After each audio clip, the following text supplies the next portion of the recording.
The first thing to consider is the bench position relative to the cable and the bench angle. So as far as the bench position goes, you want to get that thing just underneath the cable. In a regular cable setup, that means you're probably going to have the bench pushed up against the cable column. As far as the bench angle goes, you want to try to get the bench angle about parallel to the cable. If you set up the bench angle too high, like I'm showing here, you're going to get teabagged in the top of the head / forehead on every rep, and that's a bit uncomfortable. If you have the bench set up too low, it's going to feel really heavy at the shortened position of the rep, which can be fine for certain goals, but in most cases, I'm going to recommend setting it up so you're more parallel with the bench and the cable like I'm showing here. Once you have the perfect bench angle, you're going to want to find a way to set up the rep with the least amount of effort possible. So I would recommend this little slip and slide move where you're basically just using your body weight to slide down the bench. It's probably the easiest, safest way to do it, and definitely the most fun.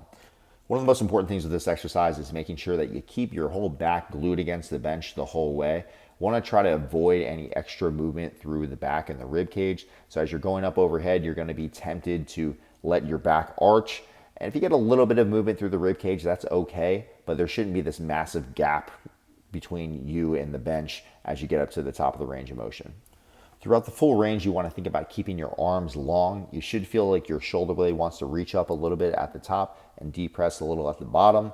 You want to try to avoid this motion where you're bending and straightening out the elbow and getting a lot of contribution from the triceps. A little bit of elbow bend is fine, but you want to try to keep that same degree of elbow bend throughout the whole range of motion so the movement's coming from your shoulder and not your elbow.